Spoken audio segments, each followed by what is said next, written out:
Hey guys, how are you? Bit exciting doing my first video class for you. So you've probably got one of my kits. You will start with a bag of clay for a pinch pot. So what we're going to make is a pinch pot. It will probably be about this size here, and you can do lots of different things with it. You can poke holes in it, or you can press some foliage into it. You can put little handles on, and here's a pinch pot that my son has made, and this hasn't been fired yet, and you can see here he's pressed some leaves into it. So what we're going to do is we're going to start with our ball of clay. So this is 500 grams of clay, and basically what we're going to do, if you're using a shiny surface like the kitchen bench or your dining room table or outside, make sure you put your provided cloth down. That just protects everything. So you're just going to grab your ball. You want to keep it in that ball shape and just roll it. You can either roll it with your hand or on the table, whatever feels comfortable for you. And you can cup it like this. So then what we're going to do is we're going to put our thumb inside the ball of clay. So that's going to give us the starting point for our opening.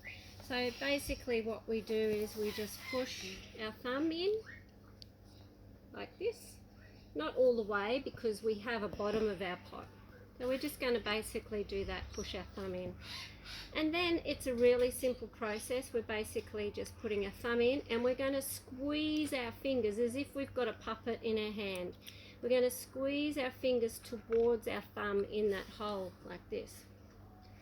And we just keep moving the ball so we're not pinching in the same spot.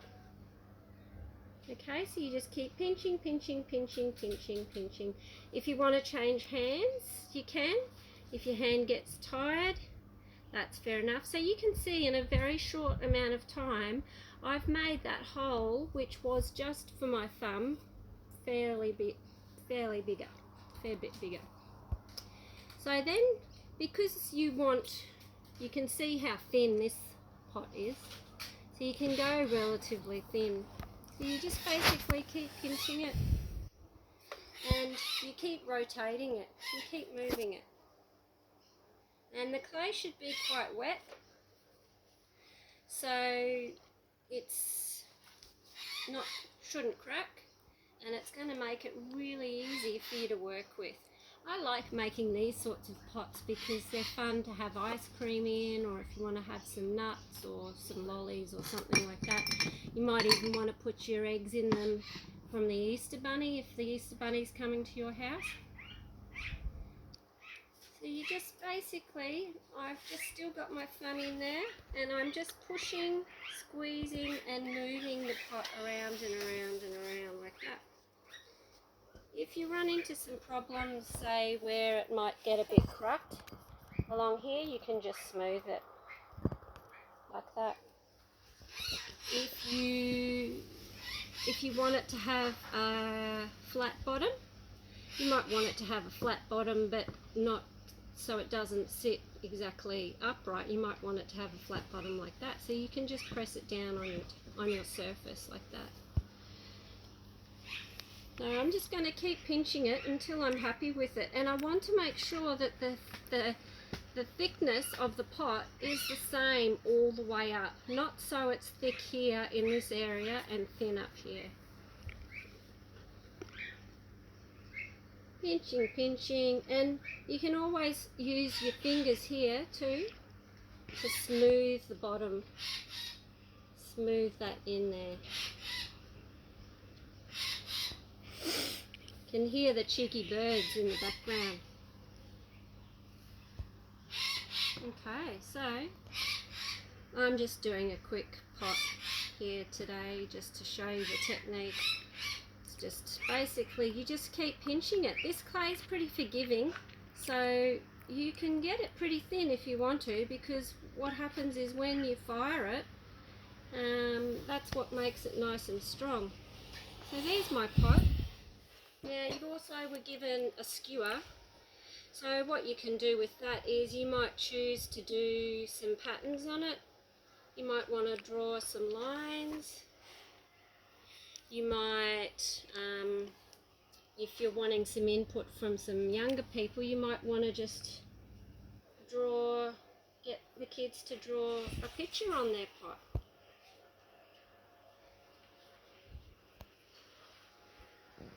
Pretty bad person. And a tree. You just want to make sure that you don't go too thick. So, or like I've done here, is you can push holes gently in it. That's quite a nice relaxing process too. So there's lots of things that you can do. And I want to make sure, please write your name on the bottom of your pot. Okay, so I'm going to write Sarah.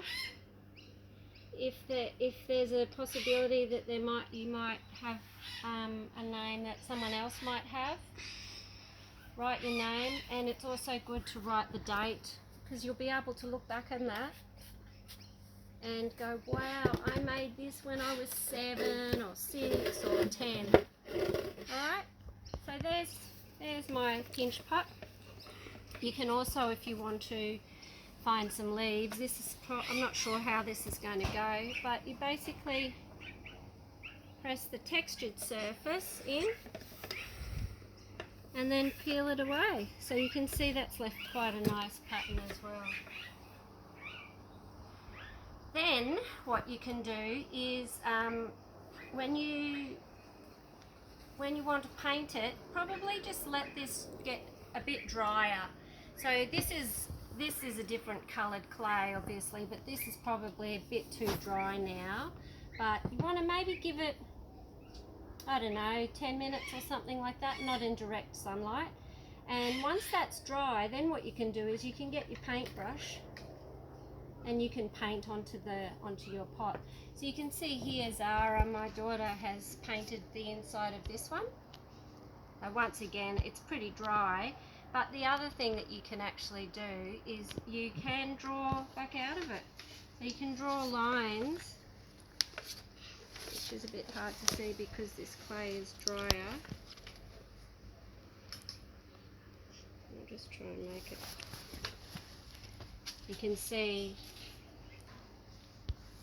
you can draw some lines back out of the clay. Actually, what I might do is I'll just show you. So in your kit you'll also have some underglazes.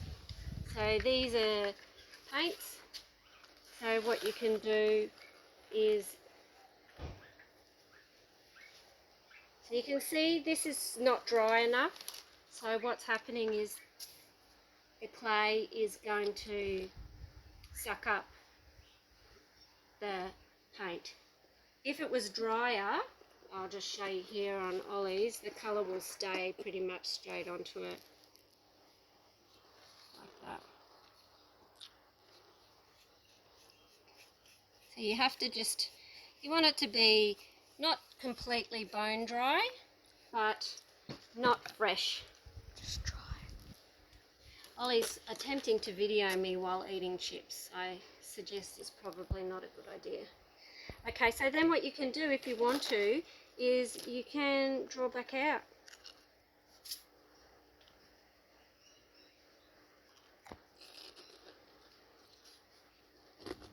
The underglazes are pretty expensive, so I just suggest that you use them sparingly. Most of my students know I'm pretty strict with my underglazes. Lol.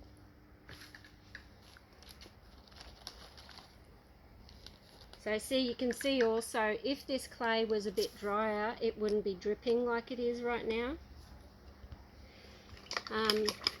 Also, my students know that it is really important not to double dip.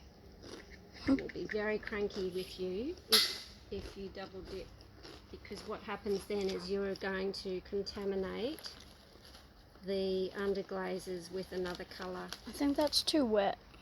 Yeah, so you can see here it's too wet, it's dripped. So if your clay's dry, it's not going to do that. But that's quite an interesting effect as well. So then what you can do is I'm just going to accentuate those lines. You've also been given a sponge.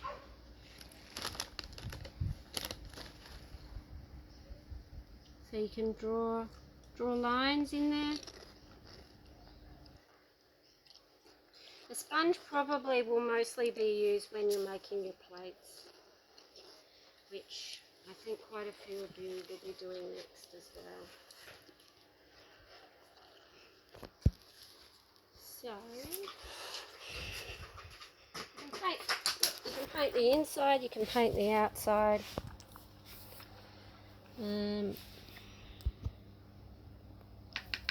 So there's that texture there. Like you paint into it, you can actually see it's emphasizing it a bit.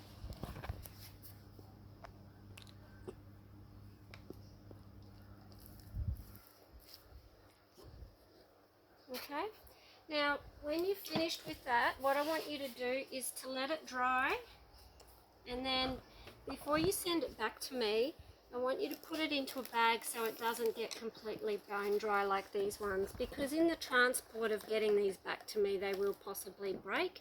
So if they've got still a bit of moisture in them, you will have a better chance of getting them back to me safely. Right, I think that's it, guys. Thank you very much. Look forward to hearing how you all got on. Bye.